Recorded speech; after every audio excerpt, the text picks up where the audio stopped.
Alors face à X, Blue Sky triple de taille et dépasse les 20 millions d'utilisateurs. Les différents choix d'Elon Musk continuent à faire du tort à son réseau social et à dynamiser la concurrence. Blue Sky, dont l'objectif avoué est de reproduire l'expérience de Twitter de la grande époque, connaît notamment une forte croissance ces dernières semaines. J'imagine que ce n'est pas non plus trop, que c'est plutôt lié à ce qui s'est passé en politique, mais on va voir un petit peu ce qui se passe sur ces différents réseaux. Et moi j'ai eu un énorme mouvement de tous les gens que je suivais de Twitter vers Blue Sky, et je vous expliquerai après ce que j'ai mis en place grâce à mon modérateur qui m'a aidé pour cross-poster sur toutes les plateformes de micro-blogging. C'est le petit bonus du jour. Le réseau social Blue Sky, pensé comme une alternative à Twitter, a dépassé les 20 millions d'utilisateurs cette semaine. Sa croissance est fortement accélérée ces derniers mois. Il comptait à peine plus de 5 millions d'utilisateurs cet été et n'a passé la barre des 15 millions que la semaine dernière. Le moteur de cette croissance, outre l'amélioration progressive de la plateforme, est sans doute lié à l'enchaînement de controverses concernant X,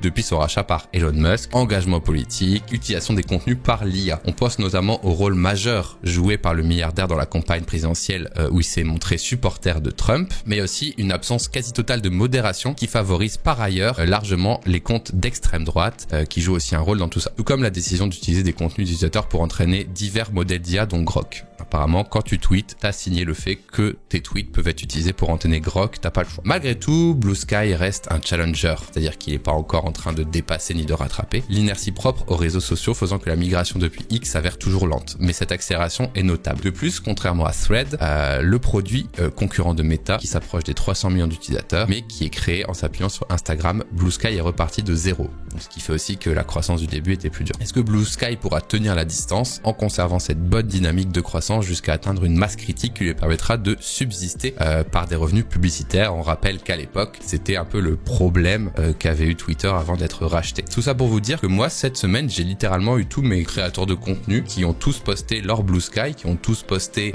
leur compte en disant qu'ils fermaient X. Effectivement, les engagements politiques de Elon Musk et les choix qu'il fait ces dernières années sont une raison. Mais moi, la raison qui faisait que je ne partais pas était tout simplement que, en fait, moi, ce que je veux, c'est du contenu. Et si vous me dites que tout est sur Blue Sky, je vais avec grand plaisir sur Blue Sky. C'est juste qu'aujourd'hui, je n'ai pas de contenu. Néanmoins, cette semaine, il y a une vraie vague dans ma sphère à moi qui a fait que, du coup, j'ai pu voir des changements et beaucoup de monde sur Blue Sky. En plus, niveau algorithme, c'est un petit peu différent. Si vous mettez par exemple un lien dans votre post, vous n'êtes pas entre gros guillemets shadowban comme sur Twitter ou X aujourd'hui. On peut discuter de ça et je vous donnerai la petite astuce ensuite pour cross-poster sur les différentes plateformes si vous le voulez. Qu'en pensez-vous? Est-ce une énième migration qui va faire un pétard mouillé, ou est-ce un vrai début, mon cher Defend? Je crois que Defend a envie de dire quelque chose. Je sais pas ce que t'en penses. Merci de me donner la parole. Ça me fait plaisir. Spontanément.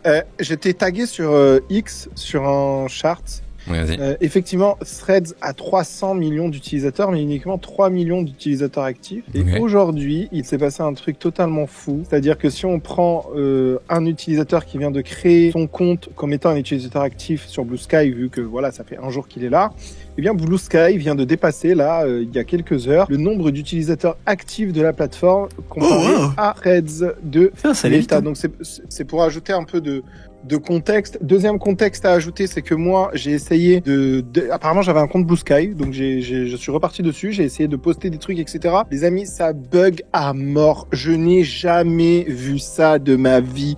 Il m'a fallu 5 minutes pour changer une image de profil. J'ai tweeté des trucs, j'ai Blue Skyé des trucs qui se sont pas affichés. J'ai supprimé des Blue Skying qui se sont pas supprimés. Ça a été catastrophique, vraiment catastrophique. Donc peut-être que c'est le fait que voilà, c'est pas scale, c'est décentralisé, je sais pas comment ça marche. Hardisk c'est certainement mieux que moi comment ça marche, donc il va nous expliquer. Mais voilà, il y a ce truc là un peu bizarroïde là où en fait c'est intéressant parce que tu y vas, parce que tout le monde y va, mais en même temps c'est frustrant parce que vu que c'est décentralisé, je pense que l'information elle met du temps aussi à se répandre et sur quelle instance à scaler, etc. Le truc normal, j'ai pas. T'as pas fait une instance custom dans ton garage quoi? Non. Et du coup c'est ça en fait qui est un peu frustrant, tu vois. Parce que je pense que ces plateformes là, en vrai, des gens qui disent je pars de X parce que voilà, etc. Il y en a eu plein. plein, il y en a eu tout le temps. Et là où j'ai l'impression qu'il y a un vrai truc, et ben en fait, boum, je pense que ça va faire plouf. Mais est-ce que c'est pas juste dû au fait qu'il y a eu beaucoup d'utilisateurs cette semaine et du coup c'est juste le temps que les serveurs se mettent à charge, quoi, non? Et confond pas avec Mastodon. Oui, c'est vrai, faut pas confondre avec Mastodon. C'est pas pareil, alors, je pense. Moi, déjà, je voudrais relever un truc qui est dans mon chat, c'est que quelqu'un dit, on dit pas un tweet, on dit un skit sur Blue Sky. Donc j'aimerais juste mettre les points sur les i. J'aimerais mettre les points sur les i. Personne ne va jamais dire ça. C'est non. Non, je pense que vous vous rendez pas compte.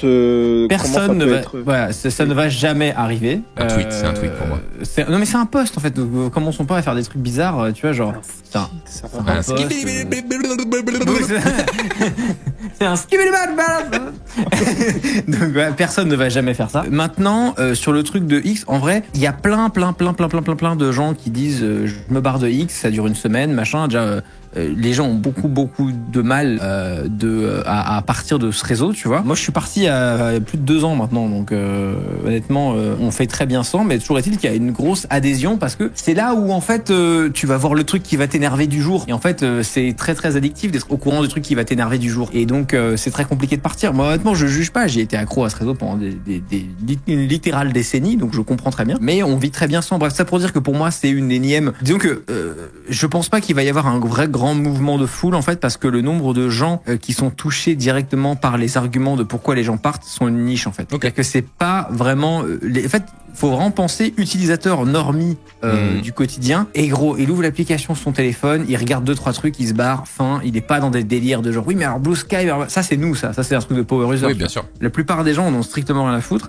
et ils vont aller sur l'application qui est la plus connue où il y a les trucs et machin et c'est tout quoi. Donc je pense pas que va y avoir des gens qui vont partir en masse de ça et que ça va continuer dans le temps. Pareil, tu vois, pour les créateurs de contenu, les gens qui ont besoin des réseaux pour en vivre, même si moi c'est mon argument qu'on n'a pas besoin de Twitter pour vivre de ce qu'on fait, mais ceux qui pensent que ceux qui sont dans ce truc-là, ils ont besoin d'avoir leur audience, donc c'est toujours pareil, quoi. C'est-à-dire qu'en fait, y a pas de migration possible. En plus, le monde du microblogging, c'est un monde qui est quand même très compliqué, parce que c'est très compliqué de rendre ça rentable, le format texte, quand t'as une plateforme. Le fait que ce soit découpé en 3 plateformes, entre Mastodon, Threads, Blue Sky et X, ça rend très compliqué les effets de réseau. Moi, je pense que malheureusement, pour ceux qui veulent, en tout cas, faire du microblogage, X, ça va rester un truc bloquant pour tout le monde, quoi. Pour faire l'avocat du diable, j'ai quand même un cas de figure qui fait jurisprudence, bien sûr. Il n'y a pas de diable, hein. Ouais. En vrai, rappelle-toi quand tout le monde était sur Snap. En tout cas, les gens qui aimaient les stories, pour comparer avec le microblogging, étaient sur Snapchat. Tu te rappelles cette époque? Instagram Story est sorti. Et moi, j'étais en mode, oh là là, bah non, maintenant, j'irai pas sur Instagram Story et tout. C'est les vraies stories, c'est sur Snap et tout. Et puis, t'as un créateur qui est allé sur Insta, un deuxième, un troisième. Ah bah, Aurélien Prévost, il fait plus ses stories sur Snap. Ah bah, Adrien Méniel, il fait plus ses stories sur Snap. Ah, Fibre Tigre, etc. Et du coup, j'ai fini par moi arrêter de faire mes stories sur Snap parce que du coup, j'allais voir celles des autres créateurs sur Instagram. Et aujourd'hui, je ne suis plus sur Snap depuis des années. Et je me dis, que c'était une migration organique. C'était pas un mouvement de départ. C'est pas en mode, il faut qu'on parte sur le truc. C'était organique, c'était doucement, un par un. Il y a des gens qui ont trouvé des features meilleures à Instagram et tout. Et donc, du coup, ça est passé, quoi. Et bah, en vrai, ouais. Mais voilà. Mais du coup, je pense qu'il peut se passer la même chose aujourd'hui avec X et un autre réseau. Est-ce que c'est Blue Sky ou ce sera un autre? En tout cas, plus ça avance, plus ça émiette un petit peu X d'année en année. Et à un moment, il y aura une bascule. Et l'année dernière, tout le monde a créé, parce que l'algorithme de X, parce que Elon Musk, moi j'ouvre Twitter, je vois de plus en plus sa gueule dans mon feed, des choses que le commun des mortels pourrait ne plus apprécier aussi au fur et à mesure. On sait pas, tu vois. Imagine. Je pense que c'est les power users qui apprécient plus ça, mais imagine genre le commun des mortels à l'inverse, ça lui va très bien. Hein. Imagine genre le commun des mortels, il aimait bien voir, imaginons les actus de Le Monde et de Vidéogag 3.2, tu vois, deux comptes qu'il aime bien. Ces 2 comptes font franchement X, nous on arrête, on va sur Blue Sky. Et ben ça fera migrer leur audience, etc., par plein de petits groupes, comme moi j'ai suivi Aurélien Prévost à l'époque, et etc. Voilà. Peut-être. Oui, je pense juste qu'on n'y est pas. Mais en fait, j'attendrai quelques semaines pour voir comment ça se décante, tu vois. Mais là, il se passe un vrai truc que j'avais pas vu les autres fois où c'était vraiment plus en mode anecdotique. On crée notre compte pour réserver notre arrobase, mais sans plus. Alors que là, je vois vraiment du contenu. Et pour vous passer la petite info, du coup, j'ai utilisé un outil qui est très pratique parce qu'en fait, moi, comme tu le dis, Hardisk, je ne compte pas faire une migration du genre hello la team, j'ai fermé mon compte, tu vois. C'est pas non plus ce que je vais faire. Mais si tu es créateur de contenu ou juste quelqu'un qui tweet, tu peux utiliser un outil comme par exemple, là, ça s'appelle Fedica, tu vois, où en fait, tu peux te loguer sur plusieurs plateformes. Ouais, du coup, là, j'ai mis X, Blue Sky, Thread, LinkedIn, mais tu peux en mettre plus. C'est du coup Else qui m'a aidé à mettre mettre en place ça, qui m'en a oui, parlé. Mon CM utilise ça, ouais. Salut la team, tu mets twitch.tv/BassTV, tu vois. Et ouais, mon CM utilise ça, ouais, je vois très bien. Ouais. Putain, je suis vraiment. Mais quel connard. Mon majordome, il m'en avait parlé quand il m'avait rapporté mon plat. Mon plateau mon pilote d'hélico, il m'en a parlé hier, quoi. Ça. Oh, j'avais pas bien compris parce qu'il m'a dit tu peux envoyer des tweets sur Fedica. On passe devant le Grand Canyon. Mon équipe, on a parlé. Bref, et du coup, c'est cool parce que du coup, tu mets tes images et tout, et t'as même un bouton personnalisé si tu veux, par exemple, sur X, enlever le lien qui déréférence, et après, tu postes, quoi. Bon, sachez une chose, c'est que je vais tout bonnement me foutre en l'air. Hein. non. Je vous le dis tout de suite. Hein. Et du coup, là, l'interface est un peu moche et tout, mais c'est gratuit. Alors, c'est pas tout à fait gratuit. T'as 2-3 features payantes, genre si tu veux mettre une image ou 3 images ou une vidéo, mais en vrai, ça dépanne. Et moi, mes tweets d'annonce de live, je les ai fait comme ça. Et ben, ça dépanne quand tu es en burn-out parce que tu dois annoncer le nouveau logo de Groupama sur 26 réseaux, quoi. Voilà. Attends, mais le truc, il est ultra moche, en vrai, en fait. Ah, mais c'est comme ça quand c'est gratuit au début. Si c'était beau, ce serait payant, mec. Mais ouais, mais en vrai, je me dis. Mais vous vous rendez compte que... Non, mais je vais en faire un sas. Oh non, que vous êtes en train de vous casser les couilles avec des outils pour publier sur 3 plateformes où vous avez 800 abonnés. Non, parce qu'en fait, est-ce que l'énergie dépensée est vraiment bien dépensée, sans déconner? Bah oui, parce qu'en fait, ça me prend moins d'énergie. J'écris juste ici et je me connecte sur aucun des réseaux parce qu'il y en a trop maintenant, tu vois. En fait, avant, j'allais voir 70 000 abonnés sur Twitter. Donc non, mais sur Twitter, oui, parce que c'est historique. Non, mais là, il y a encore son père, quoi. Sur Blue Sky, j'ai 800 abonnés, mais je profite de ce moment où tout le monde arrive pour ne pas être inactif. Et peut-être dans une semaine, j'aurai arrêté, tu vois. Mais c'est comme ça me coûte pas plus cher. Ouais, mais en vrai, attendez, désolé, je vais faire la mauvaise grenouille dans la mare. Ça, je viens d'inventer ce truc. Attendez, excusez-moi, je vais faire le manche de casserole une seconde, mais ce que je veux dire, c'est que... Je viens de l'inventer. Mais en vrai, je suis désolé, mais moi, ça me turbo fait chier. Là, je me suis connecté à Blue Sky. Et les trucs que j'ai vus sur Twitter tout à l'heure, de compte que je les revois sur Blue Sky. Genre le cross-posting comme ça, c'est turbo chiant en fait. Les gens, ils vont c'est que pas sur... Plus... Attends, I'm speaking, ok? C'est pas plus, plutôt, genre, t'as pas l'impression que, et c'est une question pour Hardisque et toi, mais t'as pas l'impression qu'aujourd'hui, s'il y a autant d'applications de réseaux sociaux, c'est parce qu'en fait, finalement, il y a une application par réseau social et le fait de cross-poster, bah en fait, tue une application par réseau social et donc te donne pas envie d'y aller, tu vois. Alors je dirais ça différemment. Moi je cross-post juste parce que là on est en phase de ballottage, mais après je dirais plus sur les 4 trucs, tu vois. Il y a Vertige qui dit Diffun jette un pavé sur l'église au milieu du village. C'est réel. En vrai, moi je cross-post parce que là c'est une phase de transition où tout le monde s'observe en mode tu vas où, je vais où, tu vas où. Donc moi je me montre ma tête partout et si Blue Sky ça la semaine prochaine c'est sûrement déserté, j'arrête, tu vois. Mais moi je pense que la raison principale qui font en tout cas que les power users sont bloqués sur X, c'est qu'ils ont besoin de cette dose de dopamine, ils ont besoin de savoir qu'est-ce qui va m'énerver aujourd'hui, parce que c'est ça ce réseau social. Oui, c'est qu'est-ce que je vais détester aujourd'hui, quel concept, personne ou événement je vais détester aujourd'hui, et on va pouvoir tous dire ensemble que nous on est bien mieux que ça parce que nous on trouve ça tous nul. Comme c'est que sur X, pour moi c'est une migration, ça va durer 2 semaines et après le prochain, enfin voilà, en fait les gens vont continuer doucement à utiliser X et basta, quoi, tu vois. En fait pour moi, pour passer outre ça, il faut aller faire une retraite de yoga au Sri Lanka, tu vois, et se dire fondamentalement, ai-je besoin d'avoir une application de générateur d'énervement sur mon téléphone? Bof. Oui, c'est sûr. Après, je l'utilise pas comme ça, mais oui, je comprends. Si c'est pour ça, c'est pas du tout intéressant. Ouais. Après, tu vois, typiquement sur Blue Sky, j'ai envie de mettre des pavés philosophiques de ouf que je mettrais pas sur Twitter parce que les gens... Tu vois, toi, tu génères un truc énervant, par exemple, ça peut marcher. Ouais. Après, les gens vont dire, genre, mais pour qui il se prend, ce connard? Vous avez vu ce qu'il a dit? Non, mais je vois ce que tu dis sur la phase de ballottage, c'est intéressant. Ouais. Moi, typiquement, tu vois, au tout début de TikTok, j'ai pas voulu y aller parce que je considérais que c'était de la merde. Là, maintenant, je regrette de pas être allé avant sur TikTok. Ouais. Tu vois, et en fait, je pense que t'as la bonne vision, c'est-à-dire sur les nouveaux réseaux sociaux comme ça, surtout pour nous qui sommes créateurs de contenu, je pense que ça vaut le coup d'investir au début, même à tarif 0 ou d'investir 0,1 de notre temps. Parce que tu sais jamais où ça va aller, quoi. Oui, c'est ça. Avec un cross-postage qui te coûte rien, et au pire, j'arrête la semaine prochaine. Mais oui, je suis d'accord. Après, non, mais en soi, je comprends ce que tu fais, Bastien. Pour moi, TikTok. Vous avez raison. Donc, allez, vas-y, je vais me créer un compte OnlyFans. On sait jamais.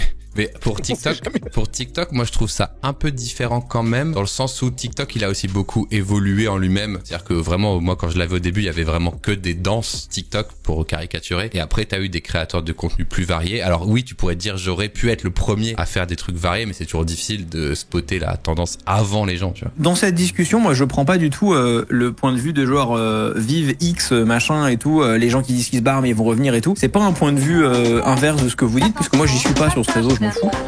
J'ai rien à y gagner, mais je pense que ça serait intéressant de faire du social listening juste pour voir tous les gens qui ont posté leur compte Blue Sky sur X et voir un peu le type de sujet qu'ils ont abordé dans les réponses qu'ils ont sur X et sur Twitter, pour voir un peu quel type de niche aujourd'hui se déplace sur cette plateforme, tu vois. Et j'ai aussi un autre truc à te dire, le nombre d'inscriptions là cette semaine, c'est une métrique intéressante, mais la vraie métrique, ça va être combien de contenus vont être créés et consommés et likés, parce que tout le monde crée son compte pour dire je suis là. Maintenant, moi, je veux ce qu'il fait, c'est pas le nombre de comptes, c'est le contenu, le nombre de tweets, le nombre de posts et tout, c'est ça qui m'intéresse.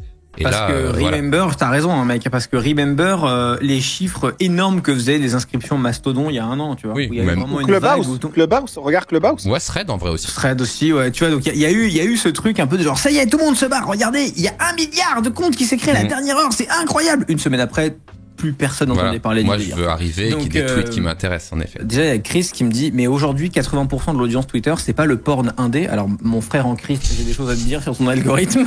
Je suis navré de te l'avouer, mais tu viens de te self-report à une vitesse ahurissante. Amuse-toi bien, mon frérot, mais on n'est pas ensemble, tu vois. On soutient les indépendants, ceci dit. Hein. Et le deuxième truc, c'est, avec ta logique, personne ne serait allé sur Twitter en 2006.